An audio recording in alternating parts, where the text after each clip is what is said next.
안녕하세요. 승부픽스입니다. 지금부터 보실 내용은요. 실제 경기 데이터와 전술적인 흐름을 기반으로 한 저의 개인적인 승무패 예측 분석이에요.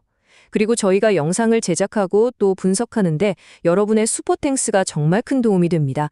물론 늘 말씀드리지만 최종 선택은 여러분 각자의 판단 기준에 맞게 활용해 주시는 거 잊지 마세요. 자, 바로 오늘 밤입니다. 우리 대한민국 국가대표팀이 정말 역사적인 순간을 맞이하죠. 바로 1000번째 A매치, 상대는 코트디부아르인데요. 사실상 다가올 2026년 월드컵을 향한 여정에서 가장 중요한 시험대라고 할 수 있겠습니다. 그런데 말이죠. 우리가 흔히 아는 그런 헤드라인 뉴스나 스타 선수들 이야기 말고요. 이번 경기의 결과를 정말로 진짜로 결정지을 숨겨진 변수들은 과연 뭘까요? 자, 지금부터 그 속으로 한번 깊이 들어가 보겠습니다. 우선 이 경기를 그냥 친선전이라고 생각하시면 절대 안 됩니다. 양팀 모두에게는 월드컵 본선을 향한 핵심 전략을 시험하는 아주 중요한 무대거든요.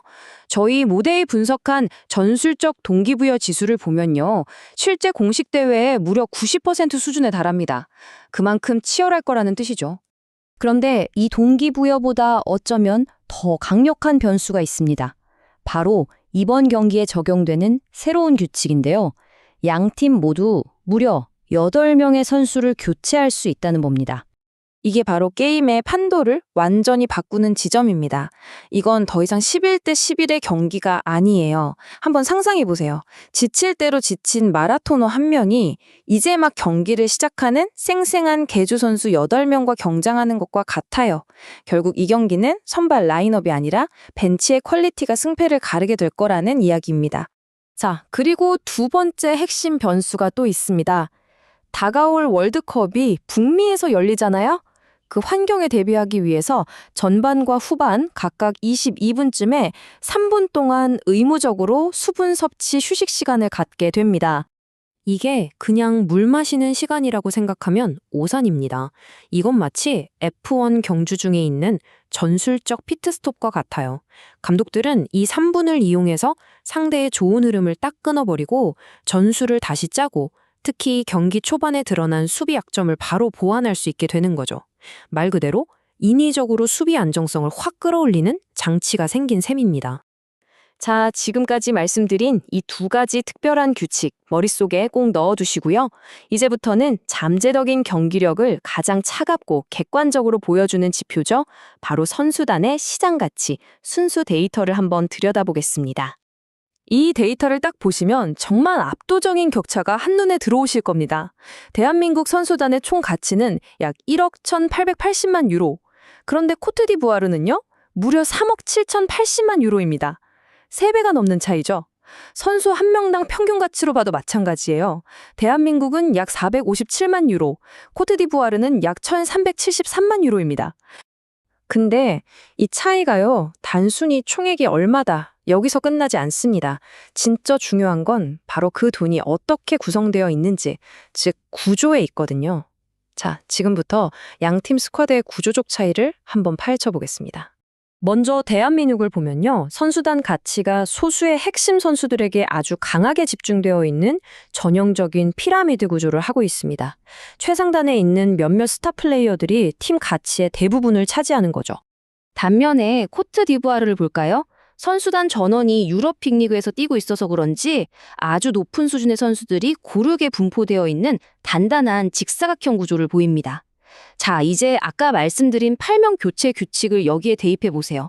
코트디부아르는 후반전에 주전급 선수들을 대거 투입하면서 경기력을 그대로 유지하거나 오히려 끌어올릴 수 있지만 우리나라는 교체 자원의 질적 차이 때문에 힘이 붙일 수밖에 없는 구조라는 겁니다. 이렇게 스쿼드 뎁스가 차이나는 상황에서 핵심 선수들의 결장 문제까지 겹치면 상황은 더 심각해지겠죠. 지금부터는 부상과 결장이 각 팀에 정확히 어떤 영향을 미치는지 그 데이터를 분석해 보겠습니다. 먼저 대한민국은 상황이 정말 치명적입니다. 팀 공격의 시작점이죠. 빌드업의 핵심 엔진인 황인범 선수가 빠졌고 이강인 선수도 컨디션이 완전치 않아요. 심지어 주전 공격수인 손흥민 선수도 최근 폼이 좋지 않죠. 그런데 코트디부아르는요. 물론 결장자가 있긴 하지만 워낙 선수층이 두터워서 시스템 붕괴 위험이 5% 미만에 불과합니다. 대체할 선수가 얼마든지 있다는 거죠. 이 차이가 뭘 의미하는지는 명확합니다. 우리는 전력 누수가 엄청난데 상대는 거의 영향을 받지 않는다는 겁니다. 저희 모델이 이 전력 누수를 수치로 계산해 봤는데요.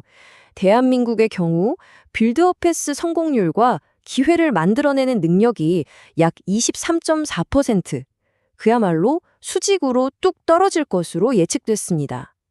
쉽게 말해 골문 앞타지 가는 과정 자체가 훨씬 더 험난해질 거라는 뜻입니다. 자, 다음 변수는 바로 환경입니다. 경기가 영국에서 열리니까 서류상으로는 분명 중립구장이 맞죠. 하지만 우리 몸, 즉 생리학적인 관점에서 보면 이건 전혀 중립이 아닙니다. 보세요. 코트디부아르 선수단은 전원이 유럽파입니다. 시차 저금 할 필요가 전혀 없어요. 하지만 K리그와 중동리그에서 뛰는 우리 핵심 수비수들은 어떨까요? 약 9,000km를 날아와서 9시간이나 되는 시차를 극복해야 합니다. 이 누적된 피로는요, 특히 경기 후반으로 갈수록 결정적인 순간에 반응 속도를 0.1초씩 늦추는 아주 치명적인 요인이 될 수 있습니다. 그리고 이 피로도 문제는 자연스럽게 시간대별 경기력, 즉 타임라인 분석으로 이어집니다. 양 팀의 최근 득점 패턴을 쫙 분석해 봤더니 정말 기묘할 정도로 정반대인 아주 직접적인 충돌 지점이 보이더라고요. 우리 대한민국은 전형적인 후반전의 팀입니다. 최근에 넣은 골의 무려 85.7%를 후반전에 몰아 넣었어요. 보통 초반에는 좀 탐색전을 벌이다가 나중에 힘을 내는 경향이 뚜렷하죠. 그런데 코트디부아르는 완전히 정반대입니다. 이 팀은 전반전에 유독 약한 모습을 보여요. 최근 실점의 75%를 경기 초반에 허용했거든요. 자, 어떠세요? 후반에 강한 팀과 초반에 약한 팀의 만남이라 이건 우리에게 완벽한 기회처럼 보이지 않으세요? 아닙니다. 바로 여기서 아까 말씀드린 수분 섭취, 휴식이 변수로 등장합니다. 기억나시죠? 전반 22분, 코트디부아르의 수비가 슬슬 흔들릴 바로 그 타이밍에 이 3분간의 휴식이 강력한 리셋 버튼 역할을 해버리는 겁니다. 드러나려던 약점을 다시 봉합할 시간을 벌어주는 거죠.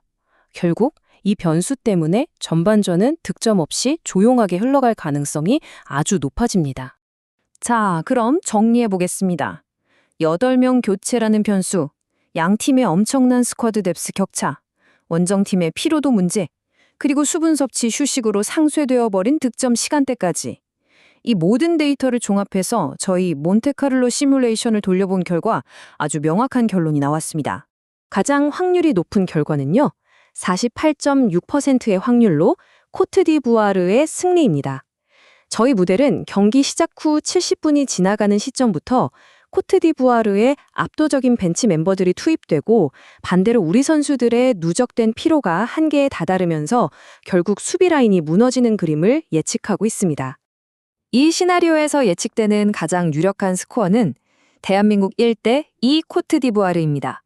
그리고 그 다음으로 가능성이 높은 결과는 35.2%의 확률로 1대1 무승부가 될 것으로 보입니다. 네, 이것이 바로 모든 데이터를 종합하여 저희가 내린 결론입니다. 가장 유력한 시나리오는 경기 마지막 20분, 코트디부아르의 압도적인 벤치 자원의 힘이 승부를 결정짓는 2대1 승리, 그리고 그 다음으로는 무승부가 될 가능성이 높다는 것이 이번 분석의 최종 예측입니다.